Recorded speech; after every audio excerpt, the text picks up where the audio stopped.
Bhagavad Gita 12th chapter భక్తి యోగంలో 20 శ్లోకం.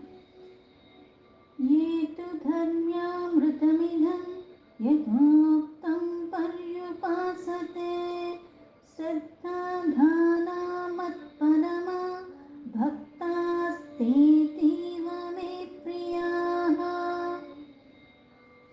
ఏదైతే పరమాత్మ ప్రాప్తి పొందిన భక్తుల యొక్క లక్షణాల గురించి చెప్పిన తర్వాత అసలు అట్లాంటి లక్షణాల్ని ఆదర్శంగా భావించాలి అని చెప్పి ఇవన్నీ ఎవరికి లభిస్తాయంటే సాధన ద్వారా.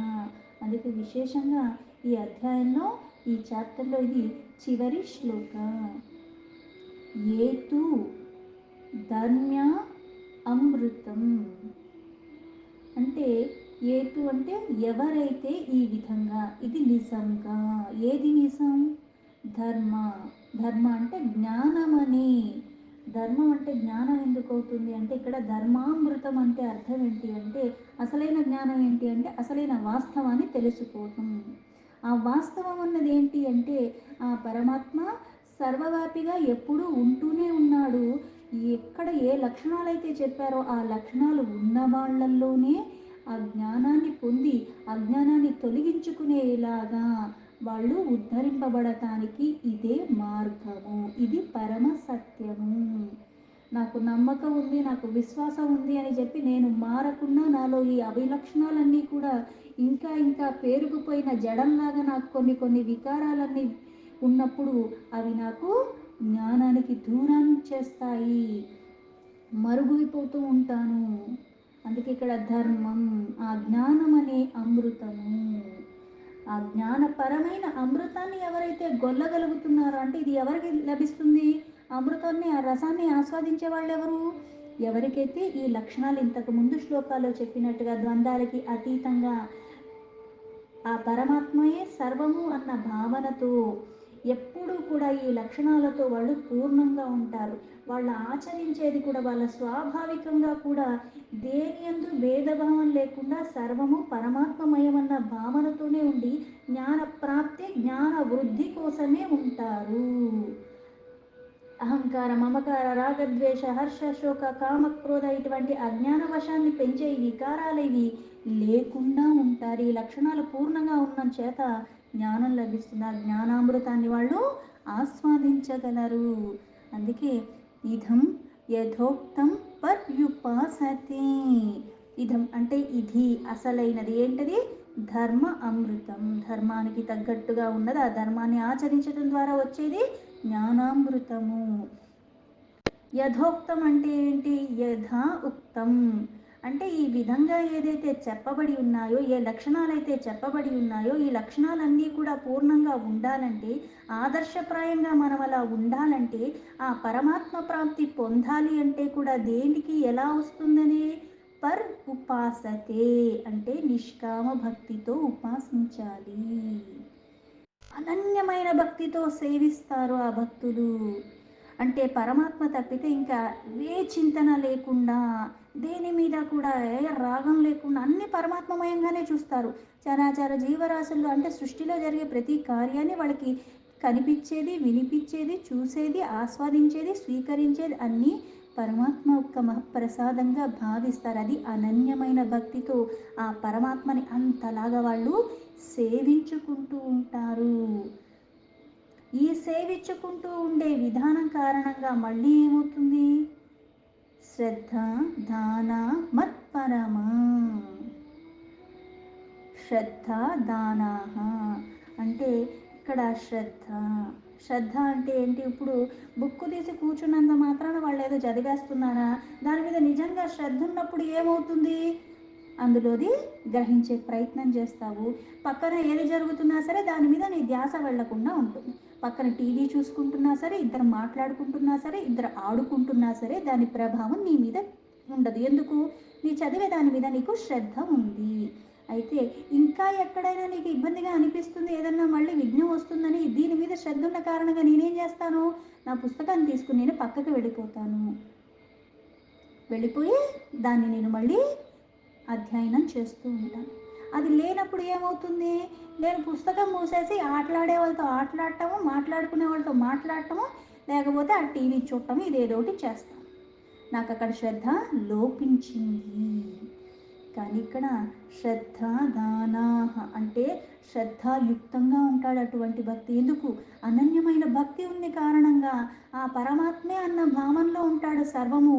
అందుకుని యథార్థమైన జ్ఞానం లభించింది. ఆ అమృతాన్ని ఆస్వాదిస్తున్న భక్తుడు శ్రద్ధలో లోపం ఉండదు. అందుకే మనకి సామాన్యంగా చేసుకునే నిత్య పూజలు కానీ, నైమిత్తిక పూజలు కానీ, వ్రతాలు కావని ఏదన్నా కావచ్చు, ఏం చెప్తాను? శ్రద్ధలో భక్తిలో లోపం ఉండకూడదు. అంటే ఇప్పుడు ఆర్థికంగా అందరూ ఒకేలాగా ఉండరు. అన్ని వస్తువులు అందరూ ఒకేలాగా సమకూర్చుకోలేరు. కొంతమంది ఎక్కువ పెట్టచ్చు, కొంతమంది తక్కువే పెట్టచ్చు, కొంతమంది పెట్టలేని స్థితిలో కూడా ఉండొచ్చు. కానీ ఇక్కడ వస్తువుకి కాదు ప్రాధాన్యత ఇచ్చింది, భక్తికి శ్రద్ధకి. ఆ భక్తి నీ లోపల ఉండాలి. నీ అంతరంగికంగా ఎప్పుడైతే మాలిన్యాల రహితంగా ఉంటావో పూర్ణమైన భక్తే ఉంటుంది. ఆ విశ్వాసం ఇంకా ఇంకా దృఢపరుస్తూ ఉంటుంది. నా కోరిక ఏదన్నా ఉన్నప్పుడు ఏమవుతుంది, నాకు వికారాలు ఏమన్నా ఉన్నప్పుడు ఏమవుతుంది, ఈ కోరిక నెరవేర్చలేదు కాబట్టి అన్నట్టు బేరాలాడినట్టుగా బిజినెస్ చేసినట్టుగా నేను వ్యవహరిస్తూ ఉంటాను. అది పరమాత్మ అయినప్పటికీ కూడా ఎందుకు? అజ్ఞానం ఉంది. అందుకే ఇక్కడ ముందు చెప్పారు, జ్ఞానమనే అమృతాన్ని గ్రొలిన ఆ భక్తుడు ఆ అనన్యమైన భక్తితో పరమాత్మనే సేవిస్తాడు. ఆ విశ్వాసంతో ఉంటాడు కాబట్టే మత్పరమా, ఆ పరమాత్మయే పరమ లక్ష్యంగా భావిస్తూ ఉంటాడు. అందుకుని శ్రద్ధలో లోపం ఎప్పుడూ ఉండదు. ఏ క్రతువు చేసినా సరే ఆ పరమాత్మమయంగానే ఉంటుంది భావన అంతా కూడా. ఆ పరమాత్మమయంగా ఉన్న భావన కారంగా ఏమవుతుంది అంటే, పరమాత్మను ఇప్పుడు పారాయణాలు చేస్తున్నా ఉంటారు, సప్తాహ అంటాం. లేకపోతే కొంతమంది కొన్ని కొన్ని మాస పారాయణాలు అంటారు. అంటే అక్కడ ఆయన అంటే మనకి ఎలా అయితే దక్షిణాయనం ఉత్తరాయణం ఉంది అంటే ఒక 6 నెలలు.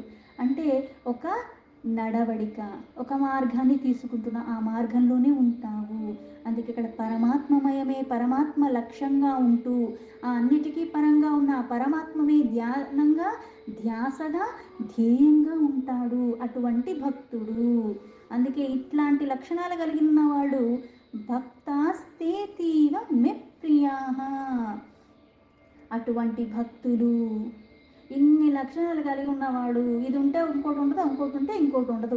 సాధారణంగా ఒకటి వస్తే ఇంకోటి నేను సరిగ్గా చెయ్యలేను. ఒకదాని గురించి బాగా అవగాహన ఉందంటే వేరే వాటి గురించి నాకు అంతగా ఉండకపోవచ్చు. కానీ ఇక్కడ ఉన్నది పరమాత్మ. ఆ పరమ సత్యాన్ని గ్రహించినవాడు, ఆ జ్ఞానాన్ని పొందినవాడు, ఆ భక్తిలో ఇంకా ఇంకా పండిపోయి ఉన్నవాడు, పరమాత్మని లక్ష్యంగా భావించేవాడు. అటువంటి వాళ్ళు నాకు అత్యంత ప్రీతి, నాకు చాలా ప్రియమైన వాళ్ళు. అందుకే భక్తాస్తేతీవ అంటే అటువంటి భక్తులు నాకు ప్రియమైన వాళ్ళు. పరమాత్మకి వీళ్ళు ఇష్టం వాళ్ళు అయిష్టం అని కాదు ఇక్కడ అర్థం. ఏదైతే శ్రేష్టమైన లక్షణాలతో కూడుకుని ప్రకృతిలో భాగమైన ప్రతిదాన్ని నువ్వు ఆస్వాదించు, దాన్ని ఆనందించు, కానీ దాన్ని నువ్వు ధ్వంసం చేసే విధానంగా నీ జీవితాన్ని మలుచుకోకు.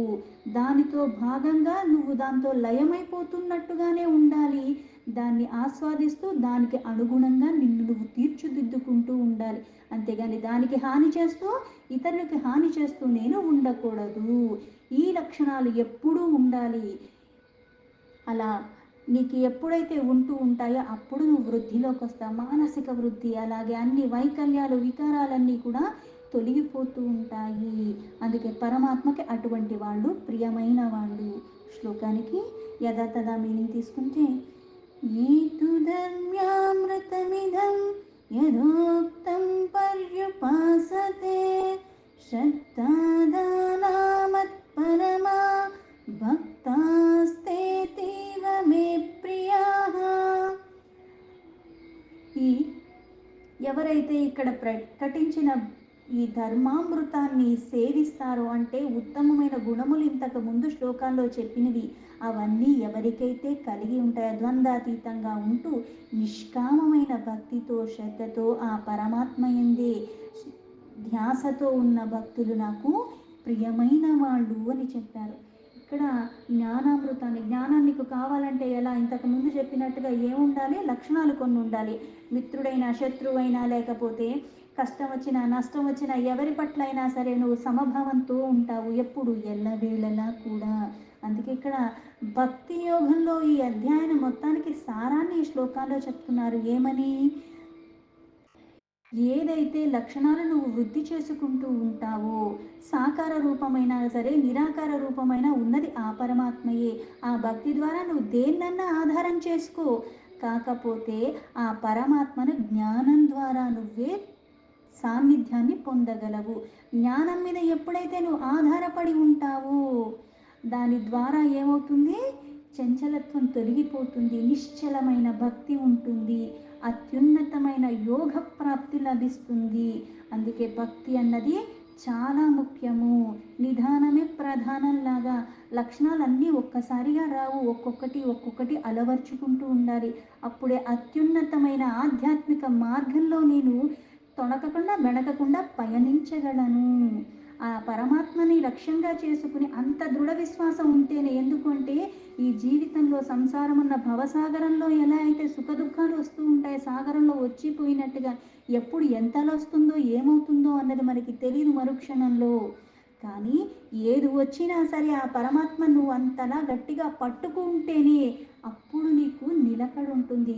ప్రతిదానికి నువ్వు అలజడి ప్రాయంగా ఉండకూడదు. అందుకే ఇక్కడ శ్రద్ధ ప్రధానము, భక్తి ప్రధానము. పరమాత్మని శ్రద్ధతో భక్తితో ఎవరైతే సేవించగలరో అప్పుడే ఆ పరమ గతి నాకు లభిస్తుందన్న నమ్మకంతో, పైగా ఉన్నది పరమాత్మ అన్న విశ్వాసంతో దృఢత్వంతో ఉండాలి. అందుకే ఇది భక్తామృతము అంటారు. ధర్మామృతం అంటే భక్తి. ఆ ధర్మంలో పరమాత్మే ఉన్నాడు. ధర్మాన్ని నేను పట్టుకోవాలన్నా, ధర్మం గురించి నాకు తెలియాలన్నా, ఆ ధర్మాన్ని నేను ఆచరించాలన్నా ఇవన్నిటికీ మూలం ఏంటి, నన్ను అనుగ్రహిస్తున్న ఆ పరమాత్మ. ఈ విధంగా ఎవరైతే అనుసరిస్తారో వాళ్ళు అసలైన భక్తులు. ఆ అసలైన భక్తులే పరమాత్మకి ఇష్టులు. అందుకే ఇక్కడ ధర్మ మార్గాన్ని వీడకుండా ఉండాలి. అది అమృతంతో సమానం. ఎలా అయితే అమృతం పానం చేసిన వాళ్ళు శాశ్వతం, అలాగే ఈ భక్తామృతాన్ని గ్రొల్లుతూ ఆ పరమాత్మని నువ్వు పట్టుకుంటే నీకేమొస్తుంది అంటే మరణానంతరం కూడా మళ్ళీ ఆ పరమ పదాన్ని పొందుతావు. అంటే ఇక్కడ అమృతం పానం చేసిన వాడు శాశ్వత స్థానానికి ఎలా అయితే పొందుతున్నారో, ఈ ధర్మామృతాన్ని నువ్వు గ్రొల్లిన కారణంగా, ధర్మాన్ని ఎటువంటి పరిస్థితుల్లో కూడా విడవకుండా ఉన్న కారణంగానే ఎక్కడ వేదాలు చెప్పినా, ఉపనిషత్తులు చెప్పినా, శాస్త్రం చెప్పినా, ఏది చెప్పినా సరే ధర్మమే చెప్పాయి. దానికి వ్యతిరేకంగా ఏది ఎక్కడా చెప్పలేదు. అందుకే ఆ అమృతానికి సమానమైన ధర్మము అన్నారు. ఆ ధర్మాన్ని నువ్వు ఆచరిస్తే ఈ జనన మరణ మధ్యలో ఏదైతే జీవితం ఉన్నదో మళ్ళీ ఆ జీవితాన్ని నువ్వు పొందకుండా ఉంటావు. అంటే ఈ జనన మరణ చక్రాల నుంచి నువ్వు తప్పించుకుంటావు, పరమ పదం నీకు లభిస్తుంది. ఆ కారణం చేత ఇది ధర్మ అమృతము అని చెప్పారు. అంటే ధర్మాన్ని పట్టుకుంటే, అంటే ఏ ధర్మాన్ని అయితే నువ్వు పట్టుకుంటావో ఆ ధర్మమే నిన్ను మళ్ళీ రక్షిస్తుంది. ఆచరించాలి. నాకు అన్నీ తెలుసు, నేను ఆచరించకపోతే ఏం లాభం? మృత్యుకి కానీ దేనికి కానీ భయం లేకుండా పరమాత్మ మీద అంత విశ్వాసంతో ఏది వచ్చినా సరే నేను ఆ ధర్మాన్ని విడవకుండా ఉండాలి. నాకు అన్నీ అనుకూలంగా ఉన్నప్పుడు ధర్మం ఆచరిస్తున్నానంటే కాదు, అనుకూలంగా లేకపోయినా, నన్ను బాధించినా, నన్ను ద్వేషించినా, నన్ను ఎన్ని రకాలుగా అందరూ మానసికంగా కానీ శారీరకంగా కానీ ఎన్ని ఇబ్బందులకి గురి చేసినా ఆ ధర్మాన్ని నేను విడవకుండా ఉండాలి యథాశక్తి. అలా నేను ఎప్పుడైతే ఆచరిస్తూ ఉంటానో, ఇప్పుడు ఎలా అయితే ఆహారం ఉంది, ఆకలేసినప్పుడు తినచ్చు, నీళ్లు తాగుతావో, జావ తాగుతావో, జ్యూసులు తాగుతావో, బిర్యానీలు తింటావో, అన్నం తింటావో, పెరుగన్నం తింటావో, పచ్చడన్నం తింటావు, ఏదో ఒకటి ఆహారం అయితే లోపలికి వెళ్తుంది కదా. కానీ అది నేను కష్టపడిన దాంట్లో ధర్మపరంగా ఎంతైతే నేను కష్టపడ్డానో అందులో మళ్ళీ ధర్మపరంగా ఇంకొకరికి పక్కకి పెట్టి అప్పుడు నేను ధర్మపరంగా దాన్ని భుజించపైగా పరిమితిలో పరమాత్మ ఇచ్చింది నాకు మహాప్రసాదంగా భావించటం. 4 డబ్బులు వచ్చేసరికి ఎలా అన్నా చేయొచ్చు అన్నట్టుగా కాకుండా, ఉన్నా లేకపోయినా నేనెప్పుడు ఆ ధర్మాన్ని వీడకుండా ఉండాలి. అందరూ అన్నీ ఆచరించలేరు, అందరికీ అంత శక్తి సమర్థతలు ఎల్లవేళలా ఉండవు. నాకే ఉండకపోవచ్చు, ఒక 10 ఏళ్ల తర్వాత నేను ఇలా ఉండలేకపోవచ్చు, నేను చేయలేకపోవచ్చు.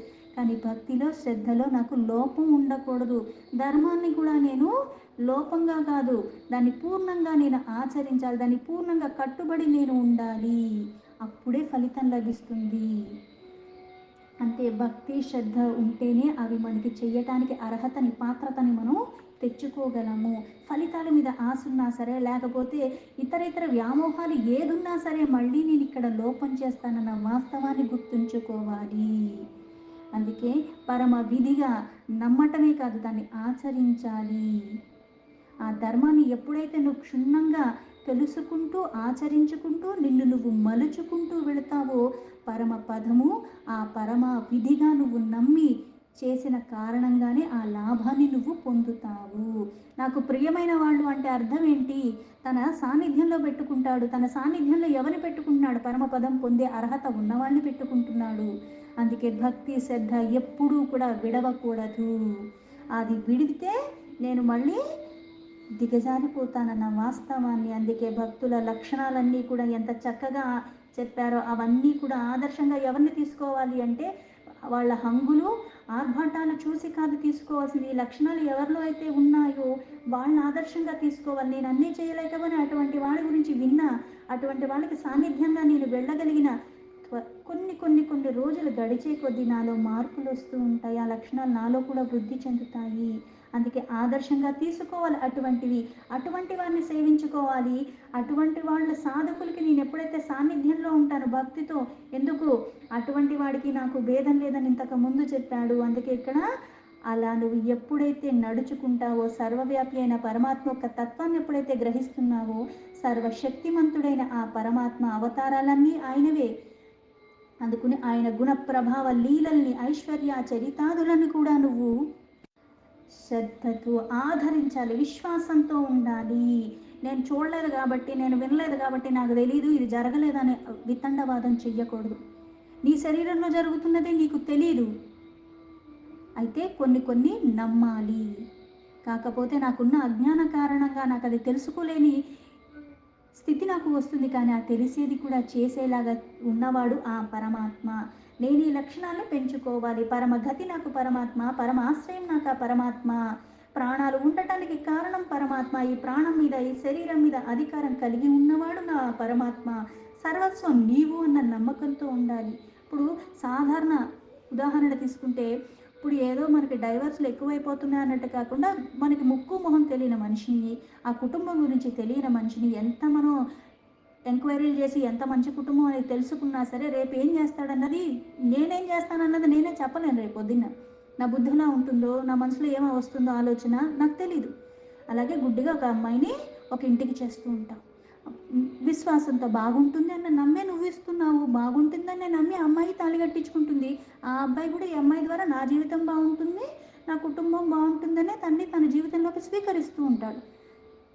అదే విశ్వాసంతో ఇద్దరు కొనసాగుతున్నప్పుడు ఇద్దరిలో ఉన్న అవకతవకల్ని తెలుసుకుంటూ, దాన్ని సరిదిద్దుకుంటూ, ఒకళ్ళనొకళ్ళు అర్థం చేసుకుంటూ, ఆ పైన ఏం చేస్తుంది, ఆ ధర్మం వైపుగా పట్టుకుని ఉన్నప్పుడు ఏం చేస్తుంది, క్రమేణా క్రమేణా సర్దుకుంటూ ఒకళ్ళకొకళ్ళు అర్థం చేసుకుంటూ ముందుకు వెళ్ళిపోతూ ఉంటారు. నమ్మకం విశ్వాసంతోనే ఆ సంసారం అన్నది ముందుకు కొనసాగుతూ ఉంటుంది. ఎడ్డం తెడ్డం అనుకుంటూ ఉండి ప్రతిదానికి అనుమానంగా, ప్రతిదానికి ద్వేషంగా, ప్రతిదానికి నేను చెప్పింది నువ్వు చెయ్యలే అన్నట్టుగా వితండవాదాలు పెట్టుకుంటే ఆ బంధం నిలబడదు. ఇది లౌకికమైన బంధం. పరమాత్మ మీద కూడా నీకు ఆ విశ్వాసం ఉండాలి. నీ శరీరంలో కానీ, నీ జీవితంలో కానీ, నువ్వు చేసే నిర్ణయాలు కానీ ఇవన్నీ నీకు తెలియకుండా జరగట్లేదు. కాకపోతే అది తెలుసుకునే ప్రయత్నం నువ్వు చెయ్యట్లేదు. ప్రయత్నం చేస్తూ కూడా నాలో కొన్ని లక్షణాలు నేను పెంచుకుంటూ ఉండాలి. విద్యార్థిగా నేను చచ్చేంత వరకు ఉండాలి. భక్తిగా శ్రద్ధగా నేను ఆచరించే దాని గురించి, నా వ్యవహారాల గురించి అన్నీ నేను తెలుసుకుంటూ, గౌరవిస్తూ, ఓర్పుతో నేను ఉండాలి. నా కర్మలు నేను చేస్తూనే ఉండాలి. కర్మల గురించి, ప్రతిదాని గురించి తెలుసుకుంటూ, పైగా ప్రతిదీ పరమాత్మకి సమర్పణ భావంతో ఉండాలి. ఇప్పుడు నేను ఎంత ఉద్యోగం చేస్తూ ఉన్నప్పుడు కూడా నేను యజమాని కాలే, కార్మికుడిగానే ఉంటాను. కార్మికుడిగానే మళ్ళీ రిటైర్ అయిపోతాను. కాకపోతే నా యజమానిని నేను గౌరవిస్తూ, నా కార్యాలను నేను ఎప్పుడైతే కరెక్ట్గా చేస్తున్నానో ఆ యజమాని కూడా నన్ను అంతే గౌరవిస్తాడు. ఎందుకంటే అవకతవకలు చెయ్యట్లేదు. నాకు ఇచ్చిన బాధ్యత నేను చక్కగా చేస్తున్నాను. ఎక్కడ ఏ తప్పు లేకుండా చేస్తున్నాను. చాలా చక్కగా ఆ సమయానికి అందజేసేస్తున్నాను. అప్పుడు అవతల వాడికి కూడా నా మీద గౌరవం ఎలా అయితే ఉంటుందో ఇక్కడ కూడా అంతే. భక్తి శ్రద్ధతో నువ్వు ఏదైతే చేస్తున్నావో నీ శక్తి కొలది ఆ ధర్మాన్ని మాత్రం విడవకుండా చెయ్యి, విధి విధానంగా చెయ్యి. అందుకే భగవత్ పారాయణుడవై నువ్వున్న కారణంగా ఈ లక్షణాలు వాస్తవంగా మానవ ధర్మాలు అంటారు. ఈ పాటించడం వల్ల ఈ జన్మాన్ని సార్థకం చేసుకుంటావు. ఆ సాధకుడు మృత్యుముఖం నుంచి విముక్తి పొందుతాడు. ఆ పరమాత్మ యొక్క సాన్నిధ్యంలో శాశ్వత స్థానాన్ని పొందుతాడు. ఈ ధర్మం యొక్క సముదాయము ఆ పరమాత్మ యొక్క సాన్నిధ్యము. అందుకే ధ్యాస పరమాత్మ నిష్కామంగా ఉండాలి. ఆ లక్షణాలు శ్రద్ధతో భక్తితో సర్వదా ఉంటేనే సాధన అన్నది ఈరోజు చేసి రేపు మానేస్తే అంటే కుదరదు. అది ఎప్పుడూ కొనసాగుతూనే ఉండాలి. ఆ లక్షణాలు సహజంగా ఎప్పుడైతే అన్నీ సహజంగా వస్తాయో మనకి, అప్పుడు నిత్యము అలానే ఉండే కారణంగా, స్థితి కారణంగా, గుణ కారణంగా, విశేషంగా ఆ నిష్ట కారణంగా సాధకుడు అక్కడ పరమాత్మని ప్రత్యక్షంగా దర్శనం కూడా చేసుకోగలడు. ఆ విశ్వాస కారణంగా ఇప్పుడు పరమాత్మ దర్శనం అవుతుంది అంటే మళ్ళీ నాకు ఏదో కృష్ణుడికి కనిపించి ఆ అవతారం మొత్తం కూడా ఎలా అయితే అర్జునుడికి విరాట రూపం చూపించాడో నాకు కనిపిస్తుందని కాదు అర్థం. ఇప్పుడు నాకు బాధ వచ్చింది, ఇప్పుడు నేను రోడ్డు మీద పడిపోయాను, లేవలేని స్థితిలో ఉంటే ఎవరో ముక్కు మొహం తెలియని వ్యక్తి నన్ను జాగ్రత్తగా తీసుకుని మళ్ళీ తీసుకెళ్ళి డాక్టర్ దగ్గర తీసుకెళ్ళి కట్టుకట్టించి జాగ్రత్త తీసుకెళ్ళి ఇంట్లో వదిలిపెట్టి వచ్చేస్తాడు. అది పరమాత్మ. మానవ సేవ మాధవ సేవలాగా ఆ భక్తి పూర్వకంగా ఉన్నప్పుడు, నిరంతరం ఆ భగవత్ చింతన నాకు ఉన్నప్పుడు, ఆ లక్షణాలు నేను అనుసరించుకుంటూ నా జీవితాన్ని మలుచుకుంటూ నేను ఎప్పుడైతే తృప్తిగా ఉంటున్నానో, ప్రత్యక్షంగా ప్రతి ఒక్క దాంట్లోనూ కూడా ఆ పరమాత్మ యొక్క దర్శనమే నాకు లభిస్తుంది. ఆ విశ్వాసం నీకు ఉండాలి. అందుకే ఈ మహత్తుతో కూడుకున్న అత్యంత ప్రియమైన ఆ భక్తులుగా మనము ఎప్పుడైతే ఈ లక్షణాన్ని నిత్యము సాంగత్యము సత్పురుషుల యొక్క సాంగత్యం ద్వారా భక్తి భావనతో ప్రేమపూర్వకంగా మనం అలా నడుచుకున్న కారణంగా సిద్ధి బుద్ధి రెండు శాశ్వతంగా జ్ఞానమయంగానే ఉంటాయి. దీంతో భగవద్గీత 12th చాప్టర్ భక్తి యోగంలో 20 శ్లోక సంపూర్ణం. ఓం తత్సదితి శ్రీమద్ భగవద్గీతాసు ఉపనిషత్సు బ్రహ్మ విద్యాయాం యోగశాస్త్రే శ్రీకృష్ణార్జున సంవాదే భక్తి యోగో నామ 12వ అధ్యాయం 12వ అధ్యాయం సంపూర్ణం.